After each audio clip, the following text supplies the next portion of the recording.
So, what should we talk about this morning? Well, I hope you can hear me, because like I said, it's the first time I've used my Drift HD helmet mounted.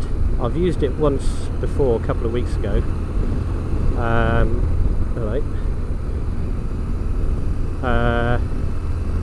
While I was in the States for Christmas, and we hired a couple of Harleys, and I took my camera with me and mounted it on one of the engine bars, and it was okay, but the vibration did seem to get to the camera a little bit.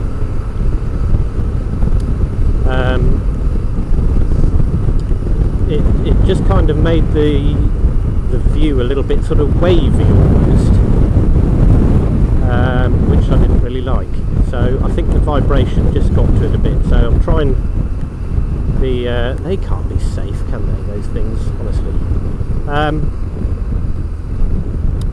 I'm just trying it helmet mounted with a mic in my lid, a la Baron von Grumble. Excuse me sniffing, I've got a bit of a cold. I always manage to get a cold when I come back from holiday for some reason. Always seem to pick one up on the aeroplane on the way back.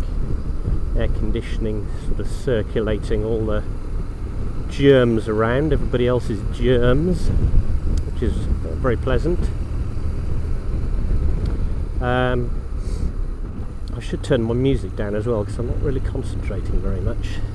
So we'll just see if we can turn this off. Actually, I think I'll turn it off for now. There we go. That's better.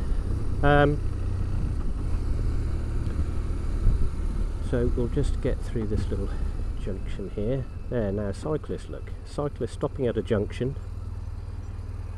with lights on, with a high-vis vest on, with worryingly tight shorts on. But that's quite a rare occurrence these days, seeing somebody with all the gear on. But that's for another day. So, yeah, the Drift HD is the 1080 HD, and I thought we'd just give it a try, because I quite like going into France and down into the Alps and stuff, so I thought it might be worth filming a bit of it, see what it looks like. I think we'll go this way, and then we'll stop off at the garage. Hopefully the bike will get going, because I haven't used it for a little while and the battery was flat. So you can guarantee that when I pull into the garage and stop the engine, it won't get going again. So I'm going to a nice busy garage where there should be lots of people around to give me a push. Hi, number 19. No.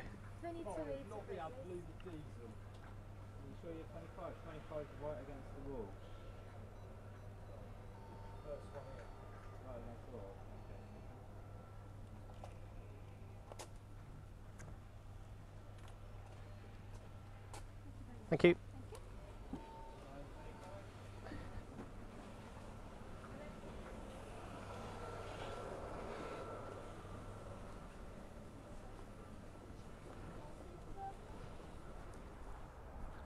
There we are.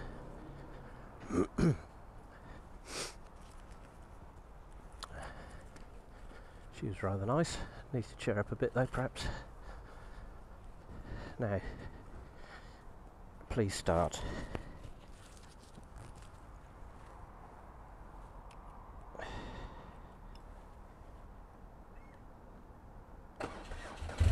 Yes. Oh. Okay, so we're off to a mate's house now, just for a bit of a spin around.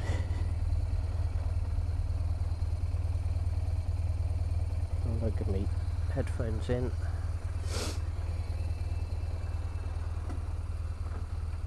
And away they go.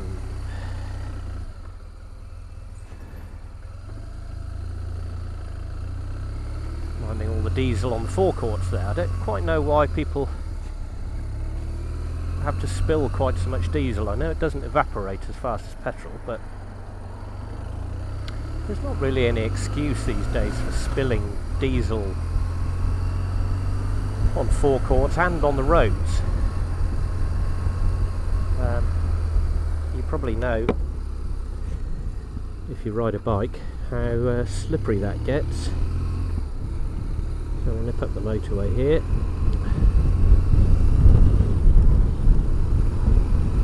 That can be another whinge for another day.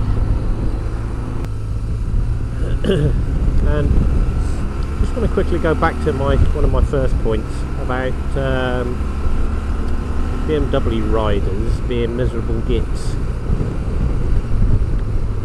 And I don't quite understand why there is this kind of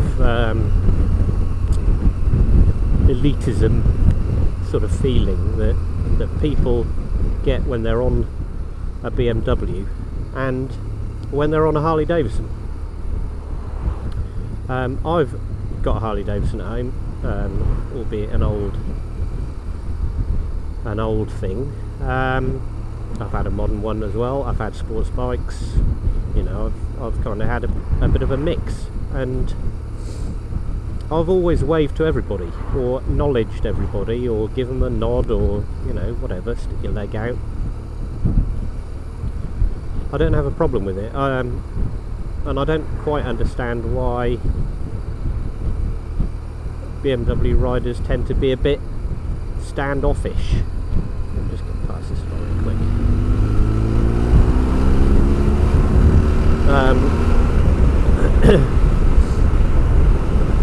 And they do. I don't know whether it's something to do with the riding position. The way I'm riding now, very high up, upright, it might come across subconsciously as appearing that I think I'm superior in some way, which I'm not, I hasten to add. That's a nice time to put the old camera on, just going through an amber light there. So we're just heading down now into Oxford with the sniffles, and I'm going to go down the Banbury Road into Oxford and right through the middle, just for something a bit different. Normally go around the outside, but I'm going to go straight through the middle. Once I get round this roundabout, this is the Pear Tree sort of junction area. Always very busy. A40.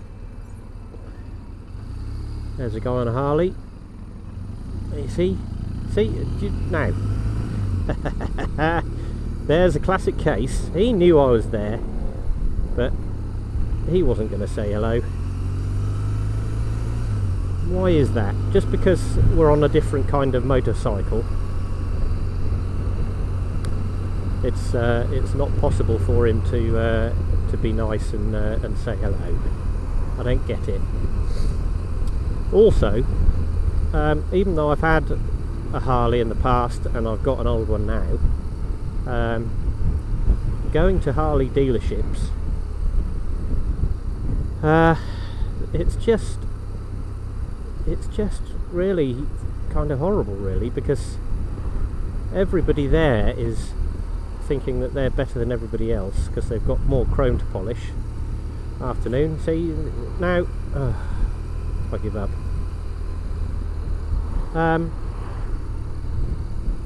There's just like an atmosphere somehow at Harley dealerships where almost the staff are almost too good to be in there, and as a customer you're kind of in the way unless you turn up on a Harley.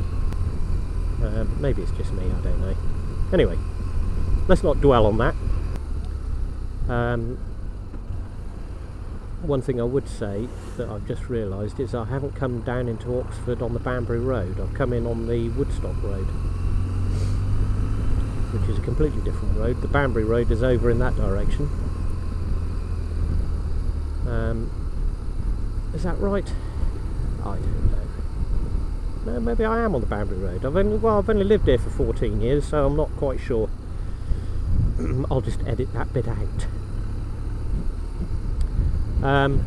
One thing that you do get used to in Oxford is tourists and cyclists and students, I suppose.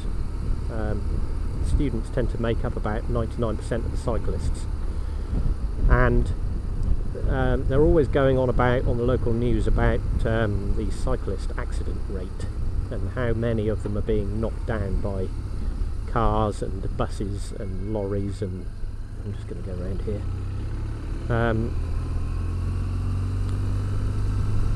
And you have to say that I'm just absolutely not surprised, because most of them have absolutely no road sense, and they don't seem to care about the rules of the road. Most of them don't have lights on. They're riding round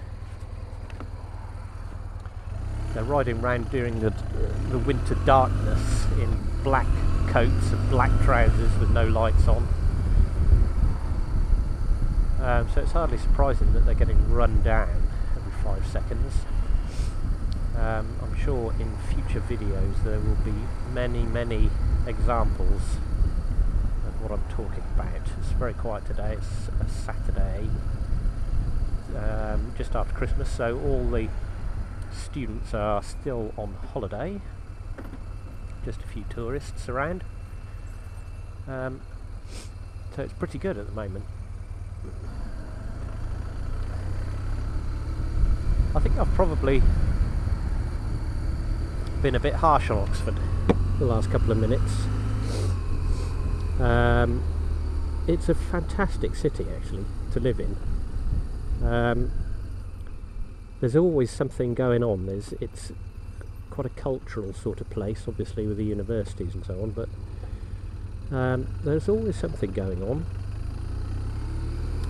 The only downside about it is that it's a university city, obviously, and what I've found is I've been here for about 14 years, so I was in my 20s when I moved here, which was great because you're not far away from the ages of the students and, you know, slightly more mature students. But now I've got older, but the population of Oxford kind of hasn't really. It's all still the same age, which is slightly disappointing because I'm getting old and nobody else is. I'm going to let this guy out.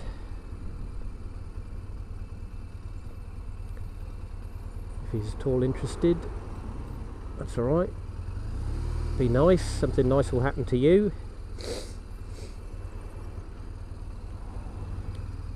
Maybe I'll get rid of my cold for letting him out there.